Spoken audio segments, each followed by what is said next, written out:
What is up, guys, and welcome to today's video. Thank you for tuning in today. Also, thank you for the support on all the previous video. It is steadily growing, and for that I am very grateful and very thankful. So once again, thank you. Before we start today's video, just some quick feedback and a bit of a recap on the previous preview, which was the match between Augsburg and Borussia Dortmund. Now, obviously, that was supposed to be the title decider for the Bundesliga, and things did not go according to plan at all. Dortmund ended up drawing, and then Bayern ended up winning it in like the last minute. And because Bayern ended up winning and Dortmund didn't, Bayern ended up winning the Bundesliga. It was one of the most exciting ends to a Bundesliga I've ever seen in my life. I think one of you really could call it one of the most exciting ends to a league. I think the only one that maybe edges it out, I think, was 2012, the Man City one, that last minute Aguero goal. I think that was the only one. But it was a very dull performance from Dortmund. Obviously, Jude Bellingham being on the bench played a very big factor in how they performed. The moment I saw that he was a doubt or he wasn't going to play, I had my doubts about Dortmund, but I just felt like they had enough quality to still win. Obviously, I was wrong. I know one of the commentators ended up saying something like Dortmund have a habit of throwing away the biggest games of the season, and this was one of them. This was a title decider. The sad thing is, if you had to look at Dortmund social media pages, they were so excited about winning this thing. They'd been posting about it, and I really think the squad let themselves down. I think they let all of their fans down. Obviously, if Jude Bellingham was out on the pitch, I think things would have been very different. Based on his reactions on the bench, still trying to be there to help his teammates out, providing them with water. I know there was an image that was being circulated quite a lot. It makes you think that even though he was on the bench, he wanted to be out there more than some of the other players that were actually on the pitch. When Dortmund were 1-0 down, I still had hope, and then when Sebastian Haller missed the penalty, I think that was just where I was like, yeah, it's done now. And then I started trying to follow the Bayern match while I was watching the Dortmund match, and I think at that point Bayern was 1-0 up, and then I tweeted that it's more likely that FC Cologne get an equalizer against Bayern than Dortmund winning against Augsburg, and like clockwork, Cologne equalized. And then the crowd at Signal Iduna Park just went nuts, as if they just scored. So it just goes to show how much it meant to the crowd. Now, I don't want to say that Bayern wanted it more, because honestly, I don't think they did.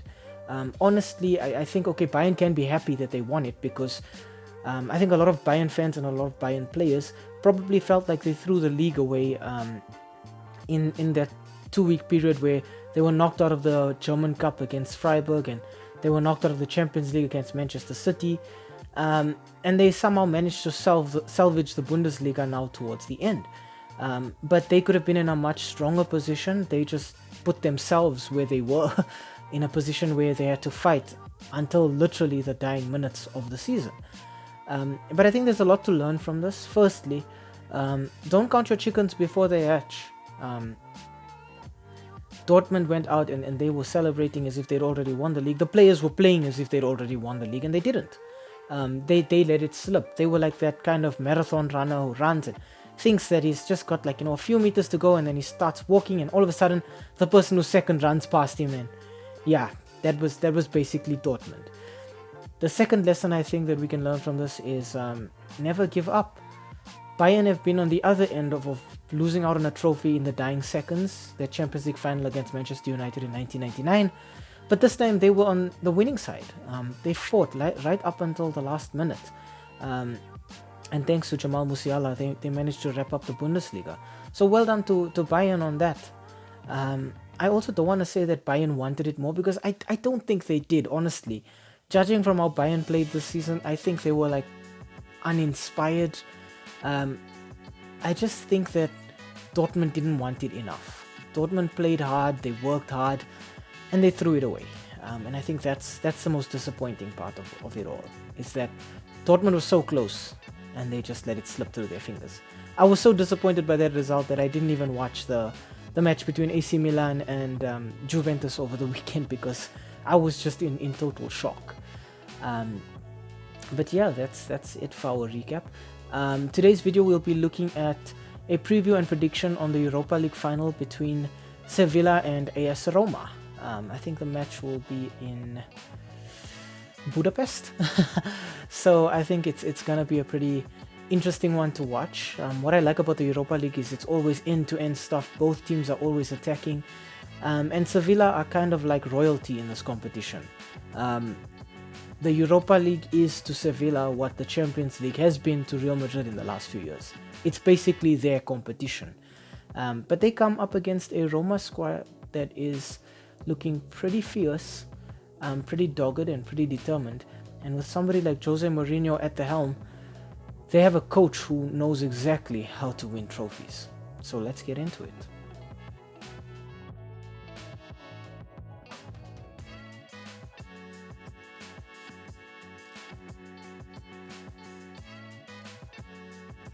We start our team analysis off with Sevilla.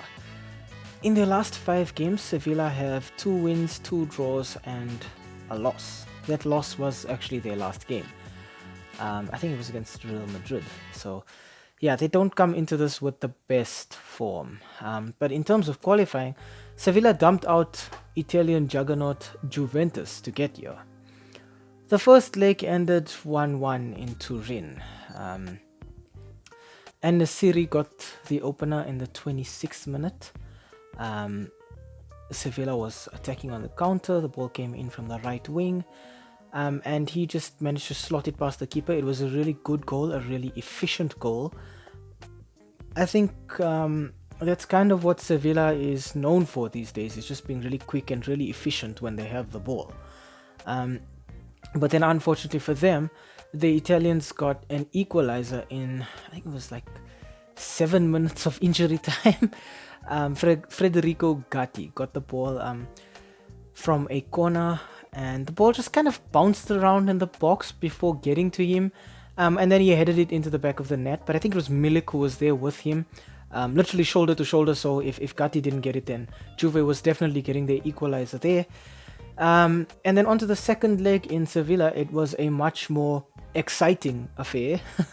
That match ended 2-1 to Sevilla, so the Spaniards obviously going through 3-2 on aggregate. But Juve opened the scoring there in the 65th minute. Dusan Vlahovic, who came on as a sub, got a goal. He was sort of wrestling with the defender there. You could see he needed to do a fair bit of physical work there, keeping the defender off.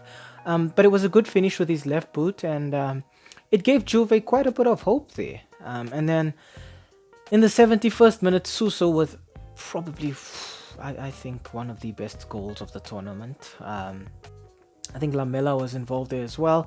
Ball gets to Suso, he's out of the box and just blasts it with his left foot into the top corner. It was a magnificent goal, well done to Suso. It takes a lot of courage to take a shot from that distance, especially when you look at the amount of players that were in front of him. And then you consider as well that the goalkeeper is Wojciech Szczesny.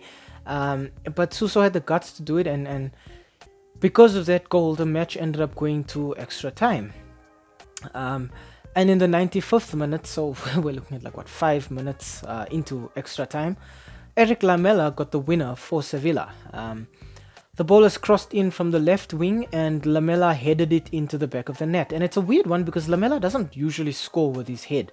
But it was such an important goal for Sevilla. I mean, it puts them into the final. It's exactly what they needed, and they could have been sitting pretty from there until Acuna decided to get red carded 5 minutes before the end of extra time for something so stupid and so ludicrous, time wasting. So he'd already been booked, and then he decided to waste some time, so the ref booked him again. And then it was like the ref forgot that he'd been booked previously, and the Juve players were protesting, and yeah, Acuna got red carded for that one. It was a daft challenge. I don't know what the hell he was doing there, but yeah, it's it's one of those things. So obviously Sevilla will be going into the final without Acuna. Now I think for Sevilla, I think a really important player to watch for Sevilla is Ivan Rakitic. He's the captain. He knows exactly what it means to win a European competition, having already done so with Barcelona, with the Champions League, and I'm sure he's won the Europa League with Sevilla as well. I mean, they've won it quite a few times in the last few years. He's got 2 assists currently in the Europa League, so Rakitic knows how to dictate play, how to create when it's necessary. And then I think somebody also who's really important to watch is the goal scorer from that match against Juventus, Lamela. 2 goals, 2 assists. Lamela can do both. He can create and he can assist. I think his time, at Tottenham Hotspur and a brief stint at Roma kind of made him look average, or sort of did a bit of a number on his reputation, but he's slowly working it up again. Sevilla's the perfect team to get into to try and earn your stripes back. And then the last player that I feel we should be watching is I should stop saying the last player. The final player that I feel we should be watching is En-Nesyri. So En-Nesyri is Sevilla's top scorer in the Europa League right now with 4 goals. It doesn't say much because, I mean, it is just 4 goals, but he's the kind of player they'll be looking for to get goals. The last time these 2 teams played each other, I think he actually scored there as well. So he's definitely a danger man to watch. In terms of total goals scored, Sevilla have only scored 13 goals this campaign in the Europa League, so it's not like they're a type of team that scores goals left, right and center, but they're solid and they're direct, and they get the job done when it needs to get done. So I think Sevilla have a decent chance going into this one.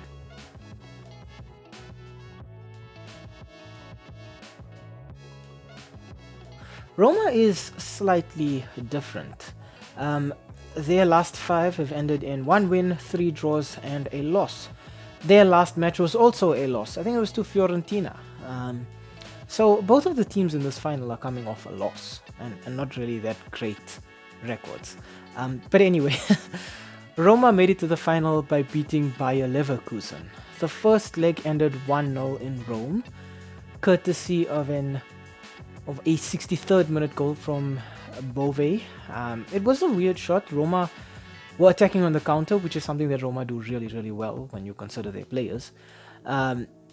Tammy Abraham took a shot, the keeper saved it, deflected ball goes back to Bove and he just slots it into the net. It's a simple one. And then the second leg just ended 0-0. So while you have one match which had 5 goals, you have another one that had just 1 goal. So thank you for making my job so much easier, Roma.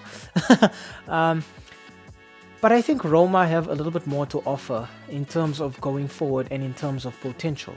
While Sevilla have only scored 13 goals, Roma have scored 20 goals this season in the Europa League. And if you look at their players, it says a lot. I think we need to be watching somebody like Lorenzo Pellegrini. Pellegrini's got 4 goals and 4 assists. So he's contributed to 8 goals this season. And it's not a surprise. Pellegrini is the kind of player who can create magic when he needs to, and he really knows how to step up when the team needs him to. So I think he's definitely a danger man to watch. Somebody else I think we need to be watching is that number 9, Tammy Abraham. Abraham went to Roma to kind of rebuild his reputation after a difficult spell in England, and he's done a really good job of it so far. I think he's really flourished under Jose Mourinho. He's got a single goal this campaign in the Europa League and 2 assists, but that's fine because, I mean, they're in the final, and I think had he been just maybe a little luckier in that match against Leverkusen, he could have scored 1 or 2 goals there as well. And then finally, the player that I feel we definitely need to be watching is Paulo Dybala, the little Argentine man with the left foot. 4 goals, 1 assist. Dybala is the superstar at Roma. There's no doubt about it. He fell out of favor at Juventus, and Jose Mourinho was quick to scoop him up, and he's made a superstar out of him once again. Like I said, 20 goals for Roma, it says a lot. I think when it comes to Roma, they also, they do the basics right. And I think they maybe just have maybe a few more players who are just slightly flashier than Sevilla's. But I think Roma also have a very decent chance of lifting this cup. Like I said, they do the basics right, and they're quite stubborn at the back as well. So That's good, especially considering that goalkeeper Rui Patricio against Leverkusen, he was looking a little unstable there. So the fact that they didn't concede is a miracle. But hopefully he looks just a little bit better in the final.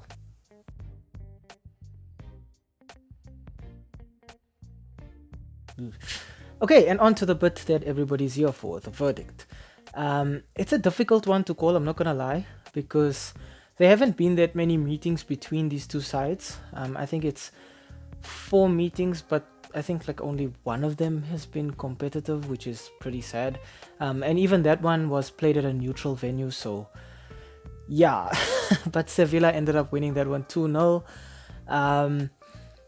I think it's a lot like today's as well, neutral venue, you know, there's no home ground advantage here for anybody. So it's a bit of a difficult one to call. Another thing that I think that's really important for us to take into consideration is Sevilla have not lost a Europa League final. That's why I say this is their tournament. But in the same vein, Jose Mourinho has never lost a European final when he's coached a team. There was that famous treble winning side of Porto in, I think it was 2005, I think it was, or something like that.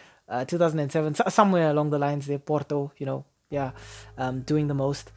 No, 2004, my bad. So yeah, Porto 2004, and then 2010 with Inter Milan, and then he won the Europa League with Manchester United as well.